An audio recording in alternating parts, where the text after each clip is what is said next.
Assalamualaikum warahmatullahi wabarakatuh. Perkenalkan, nama saya Selomita Agustin. Saya dari jurusan Bimbingan dan Konseling, angkatan tahun 2019. NIM saya 130 141 90 54. Saya dari Romi 3. Di sini saya ingin mempresentasikan tentang kepribadian konselor. Jadi, konselor ini sebagai calon konselor mempunyai beberapa kepribadian yang harus kita kembangkan, yang harus kita ketahui. Banyak sekali kepribadian yang harus kita pelajari, sesuatu yang harus kita kembangkan. Bagaimana cara pengembangannya? Seperti apa saja kepribadian yang harus kita kembangkan? Mari kita lihat. Saya izin share screen terlebih dahulu.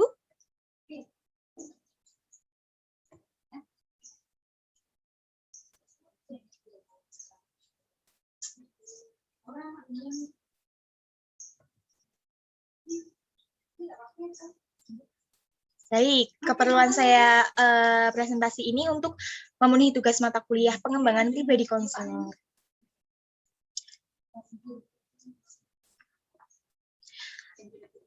Yang pertama yaitu pribadi ramah dan santun. Pribadi ramah menurut KBBI, ramah adalah baik hati, menarik budi bahasanya, manis tutur kata dan sikapnya, suka bergaul dan menyenangkan dalam pergaulan. Memang menyenangkan bergaul dengan orang yang banyak tawa dan banyak berbicara.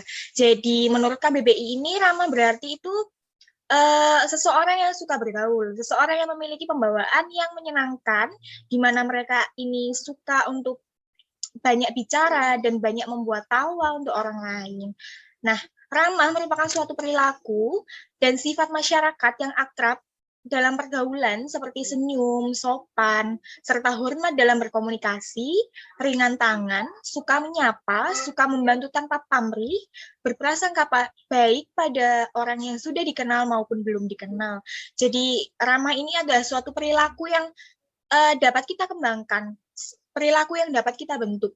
Perilakunya ini orang yang suka senyum, yang sopan, yang bagus dalam berkomunikasi. Komunikasi ini tuh komunikasi yang ada aturannya. Jadi bukan sembarang komunikasi, tapi komunikasi yang ada aturan-aturannya, di mana mereka ini berusaha untuk menghormati orang lain, suka menyapa, membantu tanpa pamrih, dan berprasangka baik. Prasangka baik ini mereka selalu memandang sesuatu dengan positif, melihat sesuatu dengan sudut pandang yang positif, gitu. Nah, yang selanjutnya pribadi santun. Pribadi santun dapat diartikan sebagai sebuah sikap, perbuatan, atau tingkah laku yang baik sesuai dengan nilai dan norma yang berlaku, karena kita hidup di negara yang sangat menjunjung tinggi nilai-nilai kesopanan, maka sudah seharusnya kita bersikap sopan di mana saja, kapan saja, dan dalam kondisi apapun. Sikap santun yaitu baik, hormat, tersenyum, dan taat kepada suatu peraturan. Jadi sikap santun ini itu sikap yang muncul karena adanya nilai dan norma yang berlaku di masyarakat. Jadi bergantung pada norma kesopanan seseorang gitu. Karena kita hidup di negara yang menjunjung tinggi nilai-nilai serta norma-norma yang sesuai dengan ideologi kita Pancasila, sehingga sikap sopan ini tuh harus selalu dikembangkan. Semua orang harus memilikinya gitu. Mengapa kita sebagai calon konselor harus memiliki pribadi yang ramah dan sopan? Sikap ramah untuk menunjukkan sikap perhatian dan kepedulian kita terhadap orang lain, sedangkan santun untuk menunjukkan budi pekerti serta menghormati orang lain. Jadi, kenapa kita harus bersikap ramah? Sebagai seorang calon konselor, kita harus menunjukkan sikap perhatian kita dan kepedulian kita kepada klien. Kenapa harus perhatian? Kenapa harus peduli? Karena dengan sikap perhatian kita, klien akan merasa diterima, klien akan merasa diperhatikan, sehingga mereka akan terbuka dengan kita, dan mereka akan menceritakan masalahnya. dan kita akan lebih mudah untuk membantu mereka. Sedangkan santun menunjukkan budi pekerti serta menghormati orang lain. Berarti kita memperlakukan mereka memanusiakan manusia, sehingga mereka nanti akan merasa seorang konselor ini, wah saya merasa sangat dihormati. Konselor ini menunjukkan bahwa mereka adalah orang yang berpendidikan, sehingga mereka ini akan semakin terbuka dengan kita. Itulah kenapa kita sebagai calon konselor harus memiliki sikap ramah dan santun. Gitu. Nah, bagaimana caranya untuk mengembangkan, untuk membiasakan diri bersikap ramah dan santun? Yang pertama, ini hal yang paling mudah, tetapi jarang sekali, banyak sekali orang-orang yang melupakannya. Gitu. Yang pertama, biasakan mengatakan tolong, maaf, dan terima kasih. Nah, ini adalah sebenarnya tiga kata ini adalah tiga kata sakti, tetapi banyak sekali orang yang melupakan, banyak orang yang belum terbiasa. Mungkin karena dari kehidupannya sehari-hari, mereka ini memang belum terbiasa untuk mengatakan kata-kata ini. Bagi kalian, bagi kita semua calon konselor yang belum terbiasa, mari kita biasakan.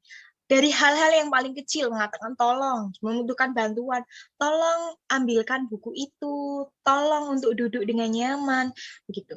Maaf, maaf tadi saya kurang mendengar, maaf tadi saya butuh bantuan Anda untuk apa, begitu. Terima kasih, jangan lupa untuk mengatakan terima kasih setelah kita meminta bantuan kepada orang lain. Terima kasih, kata tolong, maaf, dan terima kasih ini menunjukkan bahwa kita memiliki sikap sopan, kita menghormati orang lain, kita menghargai keberadaan mereka sebagai manusia. Gitu. Nah, yang kedua, dengarkan orang lain berbicara tanpa memotong pembicaraan. Nah, ini adalah poin yang paling penting sebenarnya. Banyak sekali orang yang suka berbicara, semua orang pasti berbicara, pasti. Nggak mungkin kan kita diam saja setiap hari, pasti kita akan berbicara untuk berkomunikasi dengan orang lain, tapi ada hal yang terlewat, kita itu suka memotong pembicaraan orang lain. Bagi yang suka memotong pembicaraan orang lain, mari kita biasakan untuk mendengarkan mereka sampai selesai. Dengarkan apa yang mereka katakan tanpa menyela pembicaraan orang lain. Bahkan dalam hidup kita sehari-hari, kalau berbicara dengan orang tua, itu kan sudah tidak sopan ya kalau kita menyela pembicaraan. Nah, sama saja seperti kita berbicara dengan orang tua kita. Jadi kita membiasakan dari teman, dari saat berbicara dengan teman, sesi curhat biasanya itu kita bisa membiasakan untuk mendengarkan mereka berbicara, kita mendengar tanpa menyela, dan kita juga orang lain harus sama menghormati. Kalau kita menghormati orang lain, orang akan menghormati kita. Kita mendengarkan mereka, mereka akan mendengarkan kita. Yang ketiga, biasakan memperkenalkan diri. Nah, dalam percakapan biasa, percakapan umum, perkenalkan diri Anda. Siapa kamu itu? Kamu siapa? Perkenalkan diri. Oh iya, saya misalnya, saya Maulita, saya siapa gitu. Nah, saya ini tuh nama, identitas kamu. Identitas itu penting, identitas itu adalah jadi diri kita, siapa kita. Begitu kita bisa memperkenalkan diri, apalagi pada orang asing yang kita belum pernah ketemu sebelumnya. Boleh kita memperkenalkan diri, itu kita menghormati mereka. Kita memberitahu identitas kita sebagai bentuk kesopanan kita. Gitu. Lalu yang selanjutnya, yaitu pribadi sabar. Pasti kita sering mendengar tentang kata sabar. Sabar itu sebenarnya apa sih? Banyak orang, sabar ya, tolong sabar sebentar. Apa sih sebenarnya sabar itu? Nah, yang sabar artinya menahan diri dalam keadaan lapang dan keadaan sempit, dan dari hawa nafsu yang menggoyahkan iman. Sabar adalah suatu sikap menahan emosi dan keinginan serta bertahan dalam situasi sulit dengan tidak mengeluh. Melalui kesabaran, konselor dalam proses konseling dapat membantu klien untuk mengembangkan dirinya secara alami. Sikap sabar konselor menunjukkan lebih memperhatikan diri klien daripada hasilnya. Konselor yang sabar cenderung menampilkan sikap dan perilaku yang tidak tergesa-gesa. Jadi sabar ini kita itu mampu menahan emosi kita, mampu menahan keinginan kita, bertahan dalam situasi sulit, kita itu mampu bertahan dan mampu untuk bangkit tanpa mengeluh. Itu sikap sabar. Dari keadaan yang sempit dan sesuatu hawa nafsu yang menggoyahkan kita, tapi kita mampu untuk menahan diri, untuk mampu berlapang dada, itu namanya sabar. Dan sabar ini adalah salah satu kepribadian yang memang harus dibiasakan. Apalagi kita sebagai calon konselor, kita harus sabar dalam proses konseling. Kita nggak bisa terburu-buru nanti, aduh, saya mau cepet-cepet nih, ini udah waktunya, ini nggak bisa. Nanti proses konselingnya tidak akan berjalan dengan lancar. Sabar ini berarti kita menunjukkan bahwa kita benar-benar memperhatikan klien, memperhatikan kondisi mereka, memperhatikan keadaan emosional mereka daripada hasilnya. Hasil itu penting, tapi memastikan bahwa mereka nyaman selama proses konseling, mereka terbuka, mereka mendapat perhatian sesuai dengan permasalahannya, itu adalah hal yang penting selain daripada hasil. Kita jangan sampai terburu-buru dalam proses konseling, karena nanti klien akan menjadi tidak nyaman. Kenyamanan dalam proses konseling itu adalah hal yang utama. Jadi kita sebagai calon konselor harus sabar dalam proses konselingnya. Nah, bagaimana cara untuk menjadi sabar? Pembiasaannya, yang pertama belajar untuk proaktif. Belajar untuk proaktif ini dalam suatu situasi, ada dalam suatu keadaan, kita itu biasakan untuk tidak cepat reaktif, tidak langsung bereaksi. Biasakan untuk berpikir lebih dahulu. Sebenarnya ini apa ya maksud dia ngomong gitu? Kalau misalnya aku menjawab begini, nanti hasilnya bagaimana ya? Nanti apa ya efeknya buat orang lain? Apa efeknya buat saya? Nah, itu adalah proaktif. Jadi menahan keinginan sambil berpikir, membuang sesuatu emosi-emosi yang negatif. Yang kedua, tuliskan hal yang penting dan tidak penting. Kita ingat-ingat lagi dalam suatu kejadian, dalam suatu peristiwa, tuliskan apa saja yang penting, apa yang harus saya lakukan, dan apa yang seharusnya tidak saya lakukan. Dengan pembiasaan seperti ini, akan membuat kita meninggalkan emosi negatif itu tadi. Sesuatu yang terjadi, kita akan, aku tidak seharusnya seperti ini. Ini seharusnya saya begini saja, saya begini. Nah, karena kita menuliskan, jadi kita akan terbiasa untuk menjadi proaktif gitu. Yang ketiga, meditasi. Kenapa saya menuliskan meditasi? Karena meditasi ini membantu kita untuk meredakan stres, melatih kesabaran kita, membuat emosi kita lebih tenang. Dengan kita sering bermeditasi, membuat emosi kita lebih tenang dan tidak membuat kita menjadi orang yang terburu-buru. Meditasi ini banyak banget dilakukan, banyak sekali cara untuk melakukan meditasi di mana saja, meditasi singkat juga ada. Sekarang aplikasi untuk membantu kita meditasi di rumah, di kamar, sambil rebahan itu banyak sekali. Banyak sekali yang bisa kita akses, banyak sekali yang bisa kita manfaatkan. Sekarang itu teknologi kan berkembang dengan pesat kan. Nah, dengan teknologi itu, kita bisa memanfaatkan teknologi, memanfaatkan aplikasi-aplikasi serta web-web gratis untuk membantu kita. Yang ketiga, yaitu pribadi positif. Berpikir positif atau positive thinking melibatkan proses memasukkan pikiran-pikiran, kata-kata, dan gambaran-gambaran yang konstruktif atau membangun bagi perkembangan pikiran seseorang. Pikiran positif menghadirkan kebahagiaan, sukacita, kesehatan, serta kesuksesan dalam setiap situasi dan tindakan Anda. Berpikir positif diawali dengan sebuah keyakinan pada diri sendiri. Keyakinan bahwa dirinya mampu, keyakinan yang mengatakan bahwa diri beliau bisa. Jadi, Berpikir positif itu adalah proses pemikiran, memasukkan kata atau gambar-gambar yang bagi perkembangan pikiran seseorang, yang mana menghadirkan rasa sukacita, rasa kebahagiaan dalam menghadapi suatu situasi. Jadi berpikir positif ini lebih kepada keyakinan diri kita bahwa apapun yang terjadi, kita itu bisa, kita mampu melewatinya. Itu adalah berpikir positif. Nah, ciri-ciri berpikir positif itu seperti apa sih? Orang yang berpikir positif mengakui bahwa ada unsur-unsur negatif dalam kehidupan setiap individu. Akan tetapi, ia yakin bahwa semua masalah dapat diselesaikan. Jadi berpikir positif bukan berarti mereka tidak punya masalah. Bukan berarti mereka bebas dari permasalahan-permasalahan kehidupan. Tidak.